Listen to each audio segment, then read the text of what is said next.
खत्म होने वाली थी, छुट्टियां के दिन नज़दीक आ रहे थे और बेटी सोच रही थी अब मेरी मम्मा मुझे क्या क्या देगी।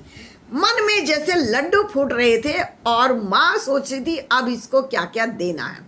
उधर भाभी से भी उम्मीद लगाई बैठी थी कि अब मेरी भाभी मुझे क्या देगी।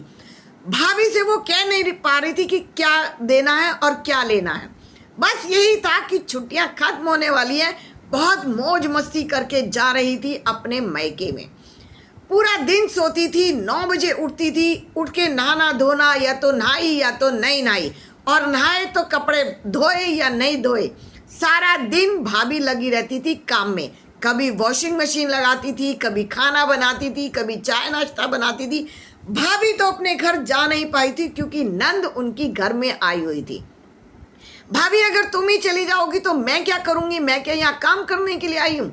और फिर माँ ने भी कहा था इसको थोड़े दिन आराम करने दो। और आराम क्या करती थी, उठती थी, नहाती धोती बिल्कुल नहीं थी, कभी कभी तो ब्रश भी नहीं करती थी, या ब्रश कर लिया और उसके बाद नाश्ता करती थी। आज क्या बनाया है नाश्ते में? कुछ नहीं, आपकी पसंद का पोहा बना दिया है। बताइए चाय चलेगी या दही चलेगी या दूध चलेगा? जैसे आप करोगी वही चलेगा। भाभी भी पूरे लाड़ दिखा रही थी अपने नंद को। शरीर भले ही थका था लेकिन मन से नहीं थकी थी। और खाने में क्या बनेगा? आज छोले भटूरे बना देते हैं, कल राजमा चावल बना देंगे, शाही पनीर बना देंगे, जो आपको लगेगा वो बनेगा। शाम का खाना खाने के बाद फिर एक फरमाइश हो जाती थी, भाभी जरा भूख लगी है, मैगी तो बना दो। अब ससुराल में जाके ये दिन याद आने वाले थे, क्योंकि पापा भी बाजार से कभी जलेबी लाते थे, कभी रबड़ी लाते थे, कभी आइसक्रीम लाते थे। भाई भी ऑफिस से जब आता था अपनी लाडली बहन के लिए कुछ ना कुछ घर में लेकर ही घुसता था। कभी मैंगो लाता था, कभी बनाना लाता था, शेक बना दो तब इसको खिलाना। आज फ्रूट चाट लेकर आया हूँ, आज मैं टिक्की लेकर आया हूँ। बहन आई थी, समझो कि पार्टियां ही पार्टियां चल रही थी। बहुत अच्छे निकले थे छुट्टियों के दिन। और अब जब विदा होने वाली थी तो मन में एक ही चीज सोच रही थी, हे भगवान, अब जब मैं घर जाऊंगी तो फिर से मुझे इस रसोई में घुसना पड़ेगा। भाभी ने कितना किया था, सुबह का नाश्ता, दोपहर का खाना, रात का खाना, और उसके बाद आइसक्रीम, कुल्फी या कुछ ना कुछ देना। अब मुझे रसोई में लगना पड़ेगा और मुझे रसोई में घुसना पड़ेगा। और याद आ रही थी अपनी सास की वो पक पक पक पक बक बक बक बक, जो हर समय ताने ही ताने ताने ही ताने दिया करती थी। मेरी मम्मा कितनी अच्छी है, भाभी के साथ कितने आराम से रहती हैं। तो माँ ने कहा था तूने सब कुछ देखा, लेकिन तूने ये भी देखा कि तेरी भाभी कितने प्यार से बात करती है। तूने ये भी देखा कि मैं भाभी के साथ क्या क्या काम करवाती हूँ। तूने ये भी देखा कि तेरी भाभी कितने प्यार से मेरे से काम करा लेती है। वो कभी बदतमीजी से बोलती नहीं है, वो कभी ताने नहीं देती है, वो कभी इरिटेट नहीं होती है, वो खुद काम करती है। और अगर उसको मेरे से काम कराना होता है तो क्या कहती है वो मुझे, मम्मी जी आप ये काम कर दीजिए, या कर लूँगी क्या? तेरी सास की तरह ताने नहीं चलते हैं मेरे घर में। मेरे घर का माहौल गड़बड़ा जाएगा। तुझे पता है मेरे सर में दर्द रहता है, मेरे सर में माइग्रेन है। कभी भी घर में कोई भी मेंबर ऐसा कोई काम नहीं करता है जो मेरे सर में दर्द हो जाए। सर के दर्द से परेशान थी, लेकिन अब नंद को घर जाना था और घर जाने से पहले उसे सब कुछ याद आ रहा था कि कैसे ऐशो आराम से मैं यहाँ रही हूँ।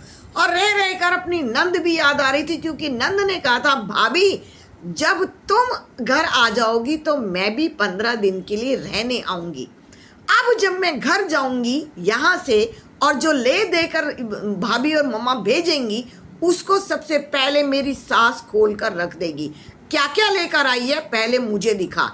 जैसे ही मैं बैग खोल कर रखूंगी, नंद के लिए पहले ही उठा कर रख देगी कि ये तो तेरी नंद को देना है, ये भी तेरी नंद को देना है।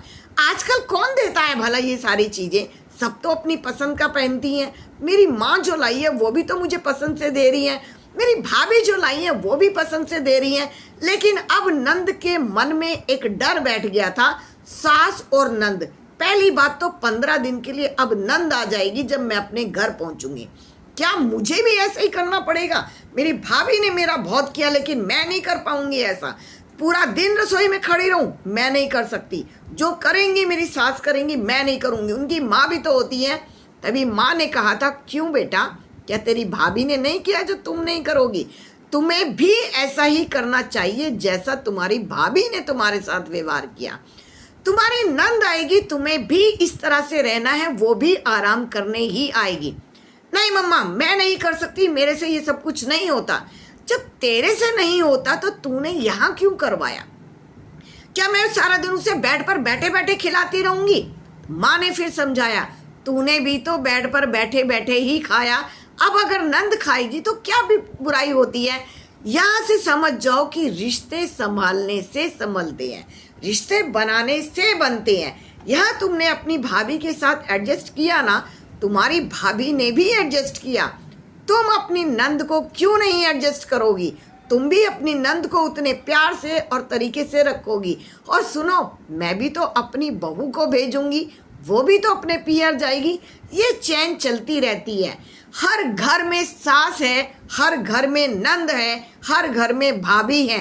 चैन ऐसे ही बनती है, वो उसकी भाभी, वो उसकी भाभी और वो उसकी भाभी।